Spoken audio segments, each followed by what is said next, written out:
it's high time for us to start our workshop on China in transition.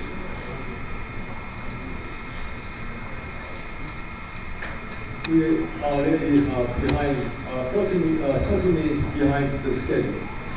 So maybe we should try to make it more interactive and more efficient. Actually, from last year, World Powers Conference initiated a special session on China. This session is the second one, especially dedicated to the issue of China. The name of China in transition.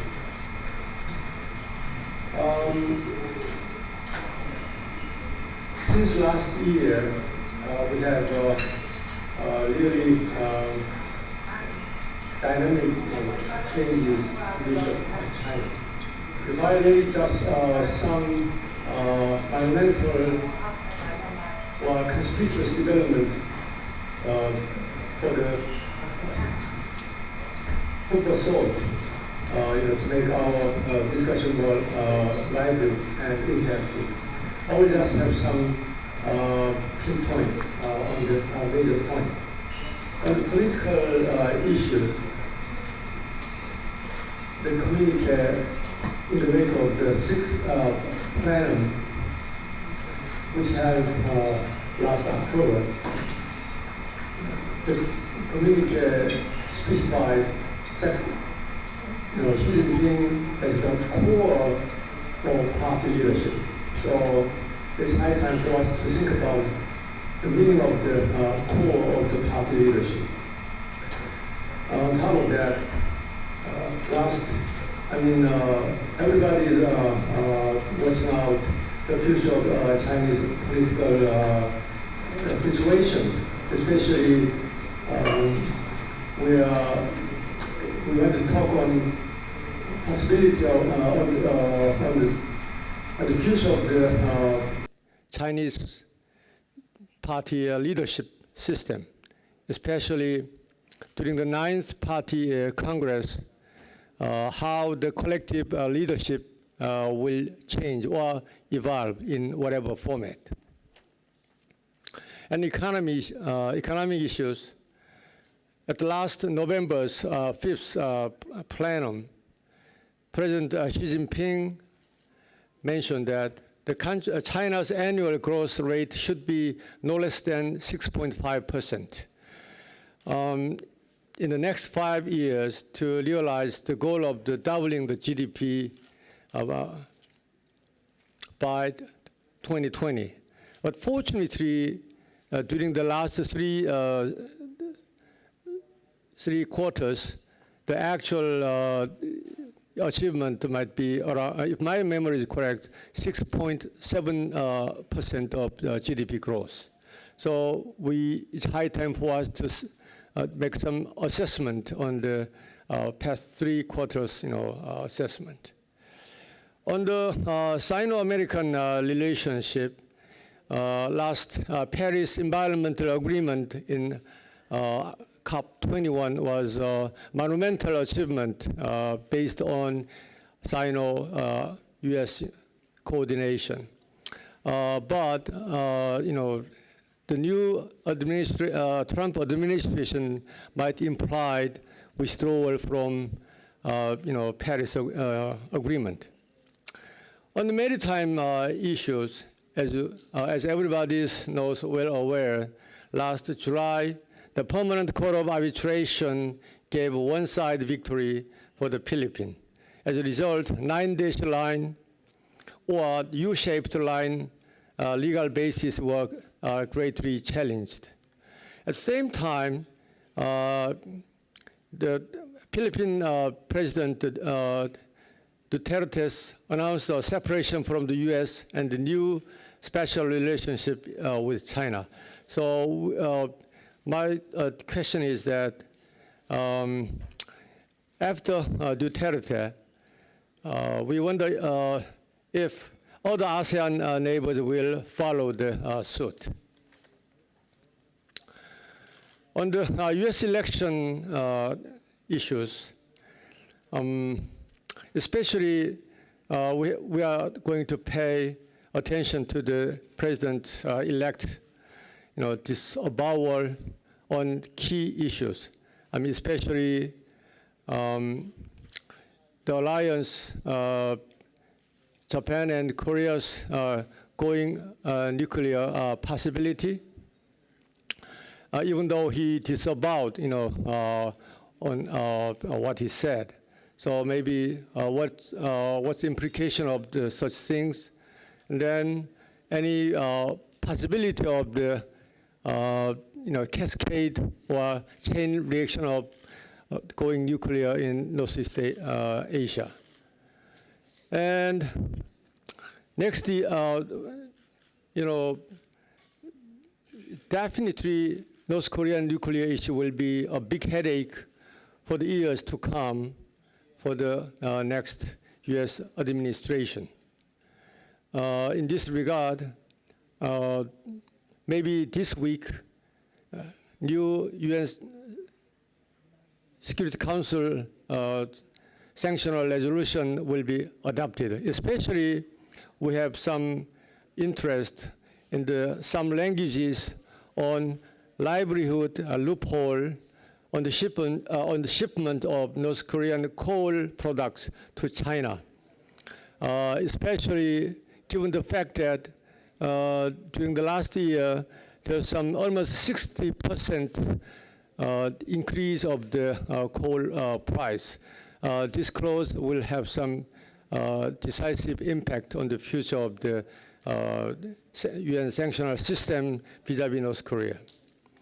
On AIIB, this year, China achieved great success in securing $100 billion pledge, even including India and Russia as second and third largest participants.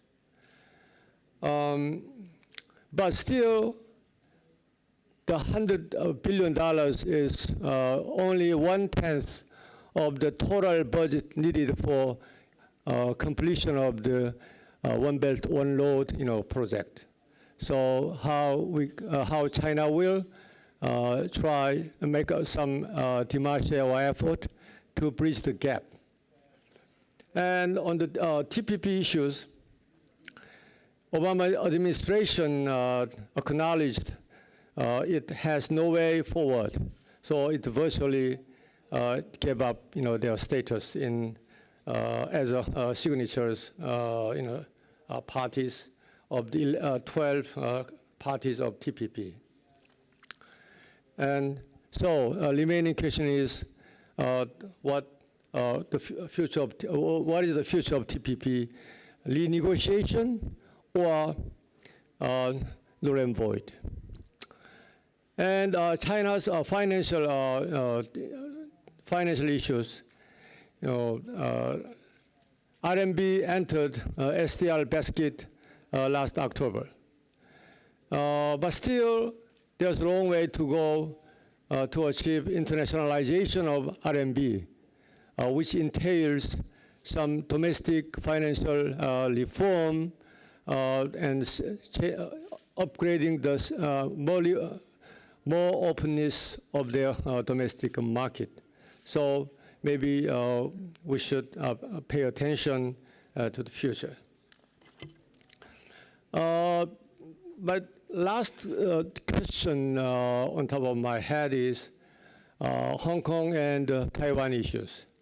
So the President Xi Jinping made a strong call for national unity on last week, November 12th, the 105th anniversary of the birth of Sun Yat-sen, China's first president.